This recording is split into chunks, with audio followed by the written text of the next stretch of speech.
como é que vocês estão? Meu nome é Rafaela Alves.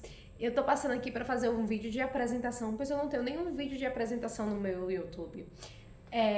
No meu Instagram, sim, eu já fiz alguns stories falando um pouco sobre mim e sobre sobre a minha história. As minhas alunas já conhecem essa história, mas eu vou compartilhar para vocês que não me conhecem, que são de outro estado e que não estão presentes. Esse ambiente que eu estou agora é a escola, onde eu dou curso de corte e costura presencial e amo o que faço. Tem muita gente que chega pra mim e fez: Rafa, costura, desenho, amo desenhar. A minha origem com a moda foi através dos desenhos, porque quando eu era criança eu fazia aqueles croquisinhos, não era bonito como o desenho de hoje em dia, mas era um desenho bem elaborado pra idade. E aí eu fazia aqueles desenhinhos de roupa, saía desenhando todos os meus croquis e achava o máximo, mas não costurava, era apenas uma criança e minha mãe não deixava costurar, com medo de me furar. E a minha mãe costurava sempre roupinha para minhas Barbies. Vira a mexe, ela costurava alguma roupa pra minha Barbie. A minha mãe sabe costurar, mas odeia costurar. Então ela costurava a roupa e pensei: Ave Maria, vixe, meu Deus do céu, não acaba nunca não, que negócio chato. Então eu cresci escutando que a costura era chato, por mais que fosse uma coisa pequena. Então eu olhava curiosa, querendo aprender, né, querendo meter a mão, ajudar, e ao mesmo tempo eu ficava assim meio que receosa. Eu disse: olha, se minha mãe que sabe acha chato, imagina eu, tipo, não tem como. Tudo bem, o tempo foi passando. Quando chegou 15 anos, eu tive a minha 15, 14, não me lembro mais ou menos. Eu tive a minha primeira experiência de fato com a costura. Antes disso eu já tinha ajustado, remodelado, decorado alguma peça que eu já tinha. E dessa vez não, dessa vez foi diferente. Eu decidi comprar um tecido, eu tava no centro com minha mãe, eu disse: mãe, eu vou comprar esse tecido. Foi um tafetá, que na época era moda, mas hoje em dia eu acho ridículo aquele vestido. É uma pena que eu não guardei, porque merecia um quadro aqui na escola para mostrar a minha primeira peça. Então eu fiz a minha primeira peça sem saber nada de modelagem, sem saber nada de costura. Um tafetá seco que não tinha elastano. Eu comprei e comecei, era um tomara que caia, todo franzido na lateral. Então era um tubo e eu franzi. Para fazer esse tubo, para ficar certinho na minha largura, eu peguei uma fita métrica, tirei minha medida e fui direto no tecido. Em cima e embaixo no quadril. Fiz tudo isso. Esqueci a linha da cintura. Eu disse: mas como é franzido, vai apertar e tá tudo ok. E depois eu coloquei uma faixa aplicada por cima, que vinha de ombro a ombro, sobre o tomara que caia. Depois que eu acabei o tomara que caia. Detalhe, eu não tinha máquina de costura. Nada de máquina de costura, minha querida. A máquina de costura era luxo. E eu tive que fazer esse vestido todo à mão. Em um dia eu consegui costurar um vestido todo à mão. A melhor parte é que eu esqueci do zíper. Pra que zíper? Tipo, eu sou magrinha, entra. Foi uma luta pra roupa entrar, foi uma luta pra roupa sair, mas deu tudo certo. Eu usei. Até hoje eu não tenho nenhuma foto desse Natal. Foi um Natal que eu passei na casa de uns amigos da minha mãe. E a gente não tem foto, pelo menos eu não tenho lembrança de nenhuma foto onde foi parar, sabe? Desde que rolou essas câmeras digitais e celular. Não, acho que não tinha ainda celular com câmera, não me lembro na época. Acho que era só câmera digital mesmo. Já não imprimia mais foto, então acabou se perdendo. Ficou em algum cartão de memória, né, um CD. E até hoje espero um dia encontrar e compartilhar esse vestido. Mas que me deu um trabalho da zorra, porque eu tenho que fazer a costura reta e tenho que fazer o overlock. Era aquele pontinho, sabe? Ia dando nozinho do início ao fim. Foi terrível. Não vou negar, foi triste, porque... E eu queria usar à noite. Então eu comecei de manhã, mais ou menos umas 9, e costurar. E thumb, bem rápido mesmo, porque eu queria ver aquela peça pronta, eu queria saber onde eu errei. E minha mãe olhando ainda ria, porque era no dia de Natal. E ela queria que eu ajudasse em outra coisa. Eu disse: não, tô fazendo meu vestido, deixa eu fazer meu vestido. E até aí tudo bem. O vestido saiu, usei. Essa foi minha primeira experiência. Nessa experiência eu me apaixonei. Não pela costura, porque eu sofri na costura, mas eu me apaixonei para entender o processo construtivo da peça, que seria a modelagem. Só que eu não tinha ainda ideia do que era a modelagem. Logo depois eu fui passar mais ou menos uns 15 dias de estágio em uma fábrica, né, da Vilma. Chegando lá na fábrica da Vilma, no lugar de ajudar, eu atrapalhei, porque ela me botou para limpar a peça, tirar as linhazinhas, sabe, que sobram. Só que o nível de costura dela, a qualidade dela é muito boa. Então, o pedacinho que sobrava era mínimo, tinha que ter um cuidado imenso. E nessa brincadeira, nas bainhas da galoneira, eu cortava tão próximo, ou na linha errada, que no final eu desfiz todas as bainhas. Eu estraguei as peças, mais de 150 peças. No lugar de ajudar, eu estraguei. Olha o prejuízo que eu dei, um dia de costura da coitada, né? Que ela pagou alguma funcionária, mas tudo bem, não vem ao caso. Fiz um vestido, eu lembro de um vestido azul, de malha, lindo, trespassado. Pensa, a pessoa que não sabe costurar, não sabe nada de modelagem, vem fazer um vestido trespassado. E apliquei, costurei por cima o trespasse e costurei o trespasse, não deixei aberto, foi costurado e teria um zíper não, porque era de malha, esticava e iria entrar. Eu disse, tá tudo bem. Só que eu achei que nessa costura, não colocando minhas medidas e colocando medidas a mais, eu iria ficar com quadril top. Então eu coloquei a minha cinturinha normal e o quadril, eu coloquei o quadril dos sonhos, pra ficar aquela bunda dos sonhos, o peito também. A peça ficou uma bagaceira no meio da feira. Meu Deus do céu. Fim de carreira. E aí eu fiquei doida. Fui pra modelista da Vilma também. Perguntei, eu disse, isso aqui tem jeito? Ela disse, pode tentar. Eu faço uma modelagem base pra você sair. Paguei a modelagem base e até hoje nunca recebi essa modelagem base. Acho que tá engraçado isso. Depois disso, eu comecei a fazer um curso de desenho de moda. E amei o curso de desenho. Fiz o curso de desenho, me aperfeiçoei bastante no desenho. Aí, quando eu acabei o curso, eu disse, não, tenho que trabalhar com moda, eu tenho que ganhar dinheiro. Porque assim, eu fazia um desenho, já vendia o desenho. Fazia uma coisa, vendia. Fazia limonada, vendia. Fazia um brigadeiro, vendia na escola. Eu era o tipo de pessoa mega empreendedora, sabe? E de criança mesmo. O meu primeiro empreendimento quando eu era criança foi... Eu peguei umas amostras que vinha da Avon ou da Natura, não me lembro, de perfume, enchi de água, levei para a escola e vendi. As crianças voltaram para casa com fome, porque o dinheiro do lanche comprou 50 centavos cada negocinho. E a coordenadora da escola chamou minha mãe e foi mal. Eu me levei uma surra, mas hoje em dia, quando eu paro para analisar, eu fico triste. Porque se eu fosse a minha mãe, com a mentalidade que eu estou hoje, eu diria, não, filha, isso não pode, isso tá errado, não é bacana, você tá enrolando as pessoas. Mas eu vou comprar aqui um pacote de bala, eu vou comprar aqui outra coisa para que você possa realmente ter valor. O produto precisa ter valor, precisa realmente dar uma qualidade para a pessoa, precisa dar um conforto, precisa dar alguma coisa que a pessoa possa consumir de fato, não enrolar as pessoas. E aí eu iria ensinar minha filha como calcular um preço, como vender, como abordar um cliente, mas não teria dado uma surra, porque eu acho que isso meio que me frustrou. Eu acho que às vezes que quando eu quero ser impulsiva demais, eu quero quando fazer uma coisa muito uou, eu ainda meio que fico em choque, será que vai dar certo? Eu acho que pela surra que eu levei lá no passado, mas eu não sei se isso tem a ver, né? Não estudo psicologia, faço minhas terapias, mas também não é pra tanto. Aí, em que parte eu tava da história? Desenho de moda. Quando acabei o curso, eu fui procurar emprego como estilista nas lojas de tecido aqui em Aracaju, porque aqui em Aracaju, muitas lojas de tecido têm um estilista disponível para desenhar. E aí eu comecei a botar meu currículo, botei currículos horrores. Nenhuma loja me aceitou, porque eu tinha 15 anos, 15, 16, ia fazer 16. E nenhuma disse que iria aceitar, que só aceitaria com 18. Eu fiquei frustrada, eu disse, a partir de hoje eu não quero saber mais de moda. Se isso não pode me render um centavo, eu não quero mais. Isso me deu muito trabalho, pegar meu ônibus... Em pleno sábado, eu podia estar com minhas amigas no shopping, eu parava tudo para vir fazer meu curso, me esforçava horrores, chegava em casa, treinava que só para não me render um centavo. Não, eu não vou desenhar por desenhar, isso na minha cabeça, porque eu era assim, bem mercenária, né, já guria.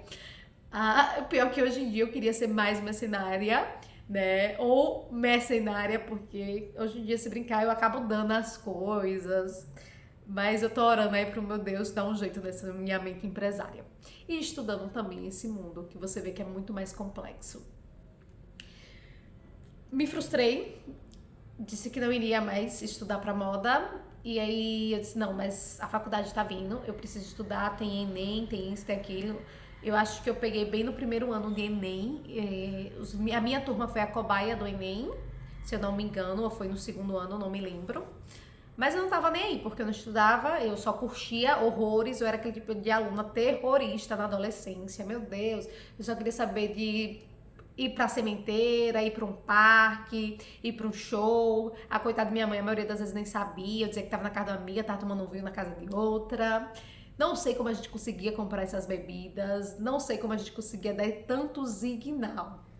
Mas no final dava tudo certo, graças e bom Deus, a gente voltava sã e salvas pra casa. Claro que a gente não falava com nenhum estranho, nada assim muito arriscado. E fiquei sem emprego. Eu disse, agora eu vou fazer o Enem pra quê? Eu disse, eu vou fazer o quê, meu Deus? Eu não sei o que eu quero fazer. Não tenho ideia. Aí no meio do ano eu testei, né, o vestibular da faculdade particular, testei pra direito, passei, que eu digo, ai menina, como tá isso? Como foi assim que você passou? Você nem estuda. Foi tipo, fechei os olhos e disse, Chico Xavier, vai por mim. Foi nessa pegada, porque naquela época eu não era cristã. Bem assim também foi quando eu tirei a carteira de habilitação, eu beba cega, cega, cega. Era dia de forró. No dia seguinte eu estava lá fazendo a habilitação e eu fechei o olho e disse, Senhor, me ajuda. Mas então eu testei o vestibular para direito no meio do ano. Depois eu disse, eu não vou fazer direito porque não tem nada a ver, eu não gosto, acabou, não tenho noção. Depois disso, eu fiz para arquitetura na UFES e fiz design interiores na UNIT. Não passei na UFES e passei na UNIT e fui estudar design interiores. Nesse período de estudar design interiores, eu ainda fiz um curso de pedreiro e alvenaria no Senai. Eu fui no Senai atrás do curso, porque eu era garota dos cursos. Eu fiz cursos extremamente aleatórios. Eu não podia ficar sem um curso. E minha mãe disse, eu acho que nessa época, que ela não iria pagar mais, que não iria pagar outro curso pra mim. Não foi mais curso, porque ela nunca fez questão na parte de estudo. Então, fiz o curso de pedreiro e alvenaria. Na época que eu tava fazendo esse curso de pedreiro e alvenaria, foi a mesma época que começou as Olimpíadas do Senai. E eu fui convidada para participar das Olimpíadas do Senai. E comecei a participar das Olimpíadas do Senai, onde você estuda, né? Você fica lá treinando. No meu ramo era pedreira e alvenaria também. Então a gente aprende a ler projeto, coisa que eu também aprendia na faculdade. A gente tinha que esculpir, sabe aqueles bloquinhos para fazer churrasqueira? Então ele dava um desenho de uma parede, né? E dava a parede, a planta da parede, né? A fachada, e dava o desenho da parede. Aí você bota um relógio dentro, coloca não sei o que lá. E tinha que ter um nível, tinha que ter o grau certinho, era tudo muito perfeito, tinha que ficar. Porque eu iria competir primeiramente com o pessoal regional, né? Depois o nacional e se fosse passando, tinha a fase internacional. Nesse período eu estava fazendo design interiores e o curso do Senai, né? As Olimpíadas do Senai, onde eu entrava de manhã, 7 da manhã, saía às 5 horas da tarde, saía correndo pra faculdade, ia pra faculdade toda melada de cimento, com o cabelo em pé, ó, era triste, mas eu nunca liguei pra nada. Minha mãe ficava chateada. Minha filha, pelo amor de Deus, passa em casa tomando. Eu disse, mãe, se eu passar em casa pra depois ir pra faculdade, eu vou ficar muito cansada, vou querer deitar, vou querer dormir. E aí ela não entendia, mas mesmo assim eu ia. Eu disse, ai mãe, esse povo ninguém paga minhas contas não. Oxi, tem nada a ver não, minha filha, vai assim mesmo com cimento. Ih, tô por fora. Então as patricinhas me olhavam assim com a cara assim, tipo, eu toda de cimento, né, com aquelas botas de pedreiro, imagina, com a blusa de Senai. Às vezes não era nem com a blusa de Senai, era com a calça, uma blusa e a bota de pedreiro, e toda melada de cimento. E era engraçado, né? Eu andando na rua, o povo olhava assim, é tanto que teve um caso bem engraçado, onde o ônibus teve um arrastão, o ônibus que tava voltando pra casa teve um arrastão. E eu tava com a minha mochila aqui e eu tava toda melada de cimento. Aí o ladrão olhava pra mim, olhava. Quem conseguiu jogar as bolsas embaixo do banco, massa. Mas quando não, ele saiu roubando tudo. E a minha, ele olhou pra minha cara e me deixou com a bolsa e foi embora. Eu disse, imagina o nível que eu estava.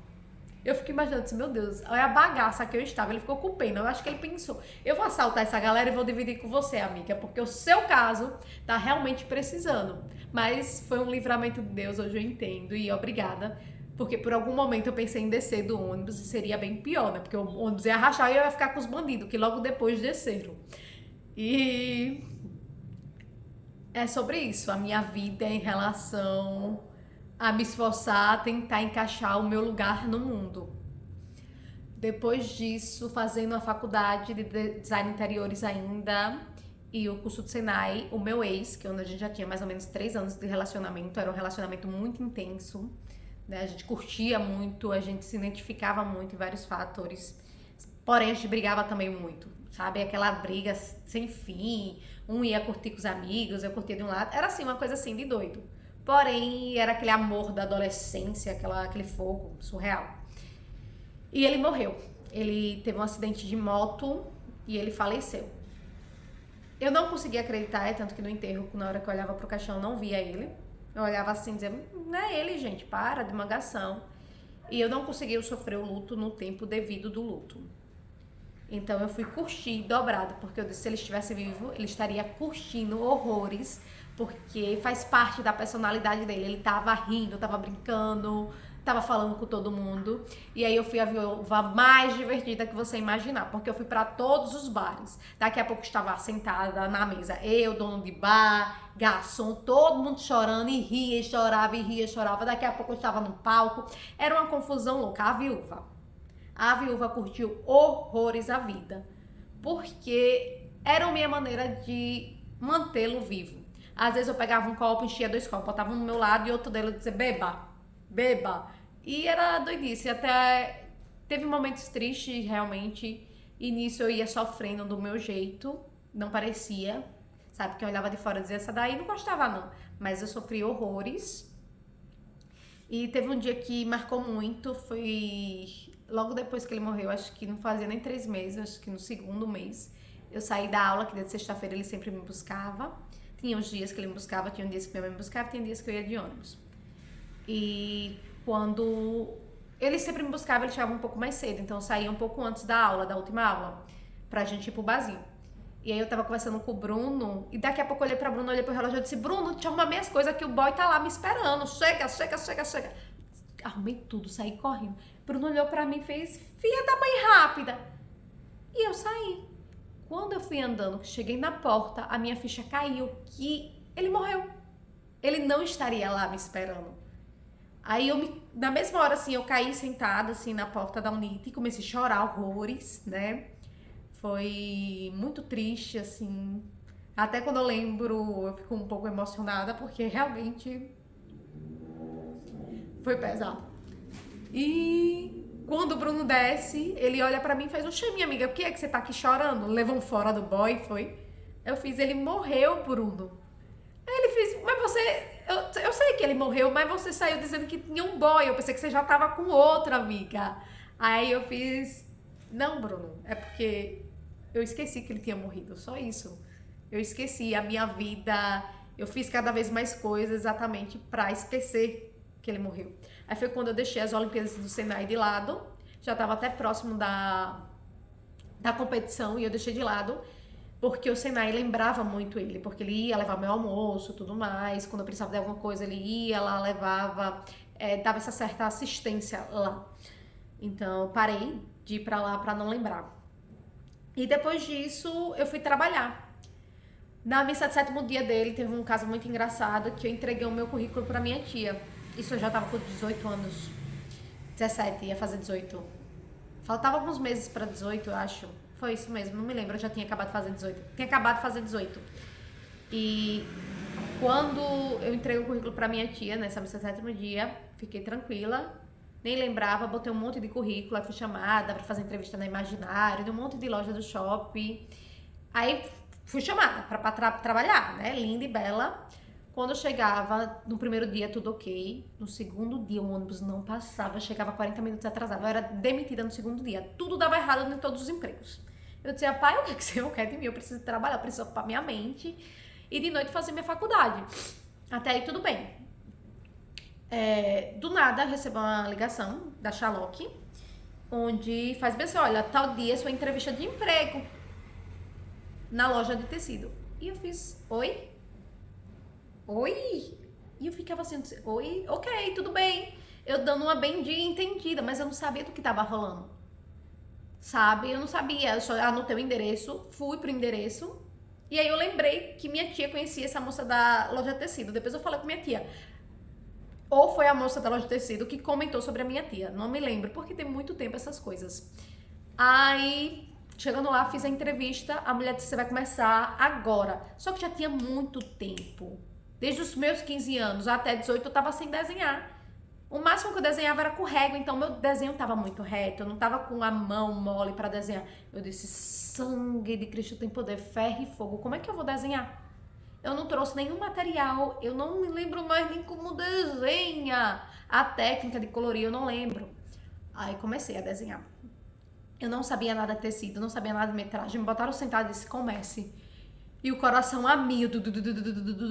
Sorte que as vendedoras foram bem compreensíveis. Então mandava desenhar enquanto ia escolher os tecidos e dizia a metragem. Aí a pessoa vinha tirar a dúvida comigo. Aí eu olhava pra vendedora. A vendedora por trás fazia assim. Aí eu fazia, é isso mesmo. É isso mesmo.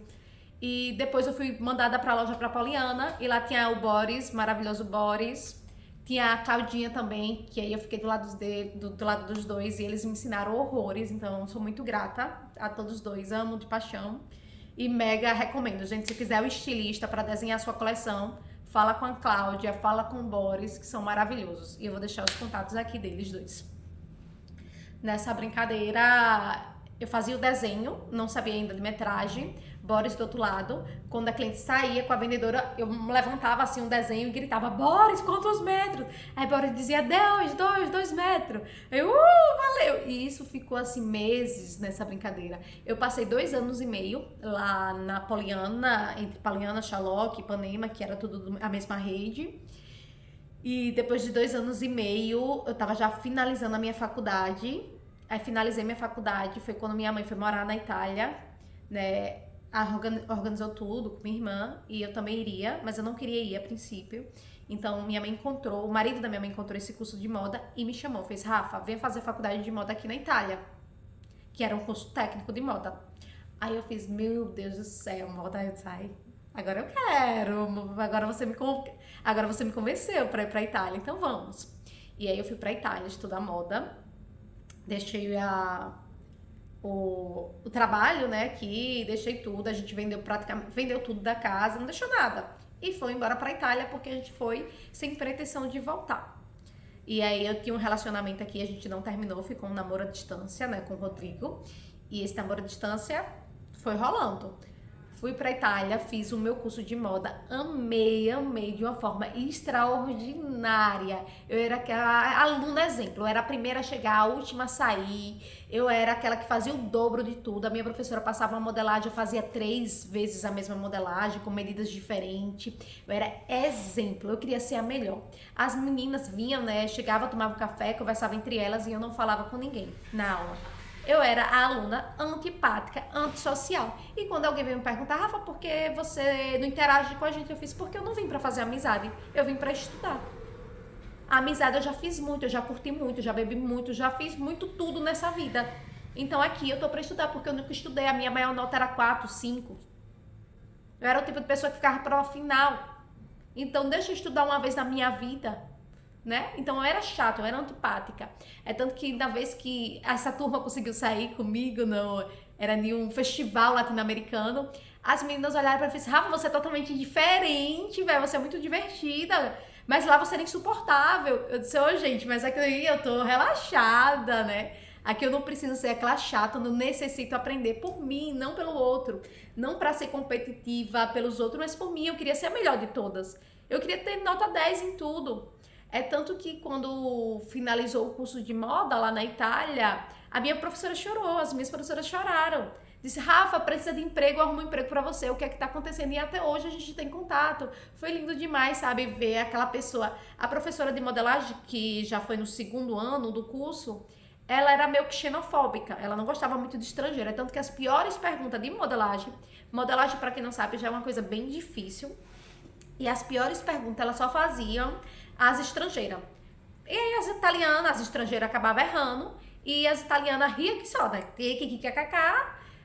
Teve estrangeira que já saiu da sala de aula chorando horrores. E eu ficava assim olhando, se eu não acredito, eu disse, Violeta, mulher, se recupere, estude, vamos nessa, você consegue. A coitada querendo desistir do curso, foi terrível. Uma fofa, Violeta, não tenho mais o contato dela, dá pra ter uma saudadezinha, tinha a Deglis maravilhosa, ai, tinha muita gente que eu tenho saudades, lembro com carinho, pessoas extremamente talentosas. E nesse período, o que acontecia? Eu chegava lá, estudava horrores, essa professora que fazia pergunta difícil pra todo mundo, o povo errava, aí chegava em mim, fazia uma pergunta difícil, eu dizia, pai do céu, eu, acertava.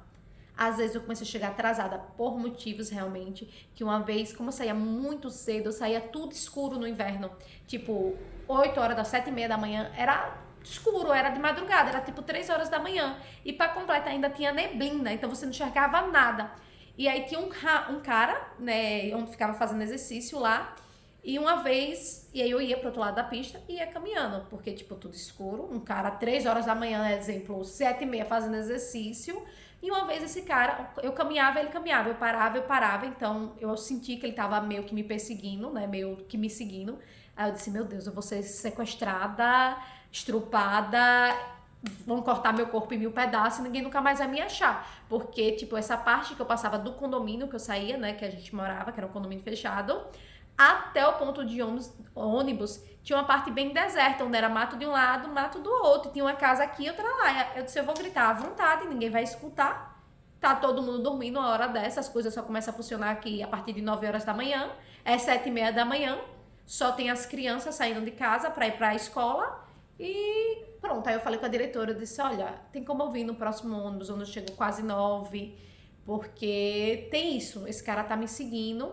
É tanto que o rapaz da questura passou lá em casa, que era o que verificava os documentos, e eu comentei, né, porque ele era da polícia também, e eu comentei com ele essa situação. Ele chegou pra mim e fez assim, mas você precisa tirar uma foto. Aí eu disse, então tá, o cara vai me seguir, eu vou dizer, pera aí que eu vou tirar uma foto tua, sabe, e vou dizer o que você quer comigo pra mostrar à polícia. Não tinha cabimento. Então eu disse, eu não vou arriscar. Falei com a diretora, eu fiz, olha, se você quiser compreender, ótimo, se você não quiser compreender, paciência também, mas eu vou chegar ao outro horário. A minha mãe passou um tempo acordando também e me levando pro ponto de ônibus, só que minha mãe acabava acordando o marido e era aquele caos, todo mundo acordava muito cedo, então não tinha necessidade. E eu disse à diretora, eu disse, olha, a partir de hoje eu chego atrasada e acabou. Então eu chegava atrasada, a professora de modelagem não gostava porque eu chegava atrasada, pegava um café ainda mais para completar, levava o meu cafezinho, tomava meu café, oferecia, claro, a todo mundo, que eu sempre fui de oferecer, e ainda pagava o cafezinho para as outras meninas, mesmo não tendo dinheiro. E a professora chegava pra mim e ficava azeda, né? A bonita chega atrasada, gostosa, mandava fazer a modelagem, já tinha explicado, então eu anotava tudinho e olha, mostrava pra ela, disse, não, é isso mesmo, a descrição. E depois ela fazia pergunta, eu acertava todas as perguntas e era a primeira a acabar o molde. E quando ela ia fazer a correção do molde, estava tudo certo. Então ela deixou aquele ódio de lado pela estrangeira e passou a amar. Do nada, a Rafaela virou exemplo naquela sala. Não, gente, porque Rafaela, e eu na minha cabeça disse, meu Deus, se ela soubesse do meu passado, do meu histórico de aluna, ela jamais iria me usar como exemplo. Então, pra você que quer aprender costura, pra você que quer aprender modelagem, gente, se esforce. Nada vem do céu. As meninas ficam dizendo, Rafaela, você nasceu com esse dom. Que nada! Que nada, eu dormia pouquíssimo lá na Itália, eu já sou magra, lá eu fiquei parecendo uma caveira, o pessoal perguntava se eu vim da Itália ou se eu vim da África, se eu tava passando fome, se eu vim com cabeça. Eu não dormia praticamente, eu saía 7h30 da manhã, chegava 8 horas da noite, e quando chegava ia fazer atividade, não precisava fazer essas atividades, mas eu fazia o dobro porque eu queria aprender. Então, não foi dom, eu não nasci com esse dom, não. Simplesmente eu me esforcei muito mesmo para ser a melhor, para tirar nota 10. As professoras lá se juntaram e como sabia que eu ia embora, disse, olha, o certificado, o TCC de Rafaela, o certificado, falou com a diretora para abrir uma exceção para colocar lá uma descrição sobre mim, sobre quem é Rafaela.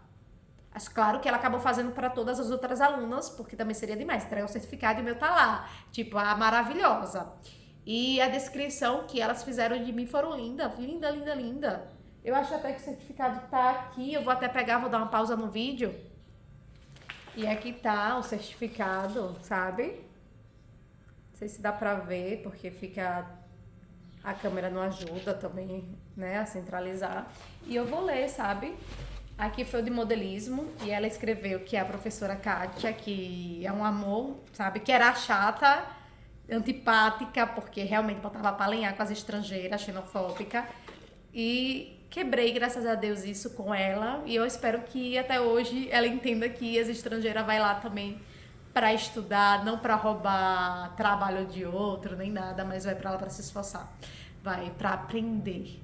E eu era o tipo de pessoa que sempre valorizei os meus professores. Eu sempre fui de brincar, até nas escolas mesmo, e eu era muito amiga dos meus professores. Eu brincava, ria, mas quando ele pedia dar pausa, eu dava. E sempre que era para levar um chocolate, um bolo, eu sempre levava para todas, porque realmente eu tenho esse respeito por elas. E por coincidência acabei virando professora também. E a professora de modelismo botou bem assim: intuitiva e ótima observadora. Porque para você ser modelista, você precisa ser observadora. Você tem que observar com a mão. Observe a mão. Como é que eu toco na modelagem? Como é que eu risco? O risco dela era perfeito, a curvatura dela do gancho, da cava era assim, divina, encaixava perfeito. Quando você botava a régua, tava lá, certinho, encaixava, parecendo que a mão dela era a própria régua. Então observa como inclina a mão. E eu observava isso e ficava assim, namorando. Eu disse, meu Deus do céu, que mão é essa? Parece uma pianista.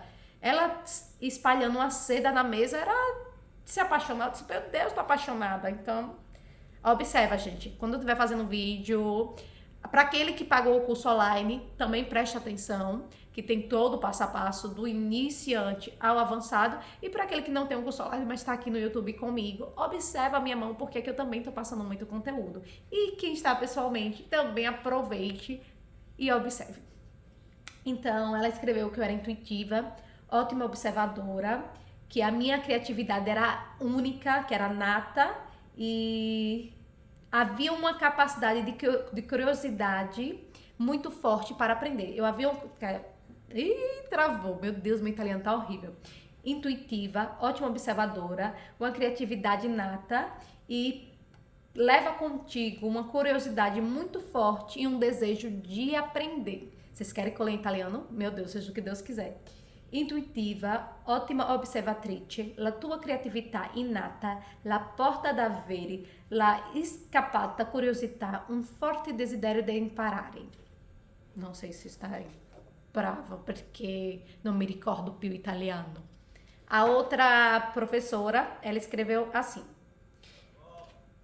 intuitiva, estroversa e molto artistica nel concepito. Ha una grandissima dote di interpretazione del materiale scelto, ricca di idee innovatrici e originali. È una studentessa veramente brillante, però merita la lode. Essa daqui, ela falou que eu era intuitiva, extrovertida e muito artística no conceito geral. Há uma grandíssima capacidade na interpretação do material escolhido, porque a gente tinha que escolher um material, porque era a parte de estilismo, então tinha que escolher o material e eu ia lá e criava um material, não só escolhia o material que era existente, mas eu criava o material que era necessário para a minha coleção sair excelente, é tanto que eu tirei 10 vezes 10, como ela diz, que eu merecia essa nota, e rica de ideias inovadoras e originais, onde não só eu aprendia, tipo, e eu ensinava também para outras alunas. Eu olhava para o desenho das outras alunas e falava, eu disse, gente, dá para fazer isso aqui, ó. Faz essas listras aqui. Ah, uma queria um tecido todo riscadinho de giz, mas não tinha acabado. E aí ela tentou fazer o risco com outras coisas, pintando, e não conseguiu. Então, minha filha, ela começou a costurar assim, um monte de linhazinha, um monte de cordão, e ficou lindo. Eu disse, costura, vai dar tudo certo. E ela fez e ficou ótimo. É uma estudantessa veramente brilhante. É uma aluna verdadeiramente brilhante, portanto, merece sim esse 10. E é sobre isso. As minhas professoras se juntaram para me dar 10. É sobre isso. Eu fico feliz, porque eu acho que na época de escola eu nunca tinha tirado 10. Eu não me lembro de se tirei 10 foi na arte, uma ou outra, porque eu não tava nem aí. O meu TDAH batendo forte, eu olhava pro passarinho que tava passando na janela, qualquer coisa distraía. Pra eu aprender as coisas sempre foi muito complicado pra mim, sabe? Pra aprender a ler. Meu Deus do céu, foi uma luta pra eu aprender a ler. Foi uma luta horrível. A professora falava, explicava e eu olhava pra letra, entendia que letra era aquela, mas eu não conseguia aprender. Não sei porquê. Mas era só o TDAH, eu precisava de um remedinho para prestar atenção, foco, não existia foco. Então, você, aquela pessoa horrível, se tornar uma aluna nota 10 é muito top. É você entender que qualquer um é capaz. Então eu fui exemplo para todas as minhas professoras. Eu fui exemplo. E eu até ria, eu ria muito porque eu disse, meu Deus do céu, nenhuma delas me conhece, não sabe meu histórico. Ai, não sabe o meu histórico, não tem ideia de histórico. E eu fico mega feliz. O meu TDAH às vezes também bate na hora que eu tô dando aula, gente. Então me perdoa se algumas vezes eu falo e daqui a pouco eu paro assim e digo, meu Deus, o que é que eu tô fazendo? Então me perdoa. Me perdoa mesmo. Mas eu tento dar o meu melhor. E fora isso, como foi que eu voltei pro Brasil e como é que iniciou a escola? Meu Deus, tem 36 minutos de vídeo e eu envolvi em toda a minha vida. Tive que desligar um pouquinho. Fui apertar o nariz. Meu Deus do céu, eu não sei se você também chora e começa a corizar o nariz. Então fui lá, dar um jeito nesse nariz. A pessoa tem rinite, sinusite, então o negócio não fica legal, qualquer vontade de chorar. E eu choro de alegria, choro mesmo, não tenho vergonha, porque eu sei exatamente quantas recuperações eu fiquei. A minha mãe nunca exigiu que eu passasse de primeira, mas exigia que eu passasse de ano. Então eu ficava de recuperação final, mas passava, porque era o que ela pedia. Mãe sempre cumpria esse dever aí de passar de ano. Não era a melhor aluna, então tirar 10 pra mim é muito top.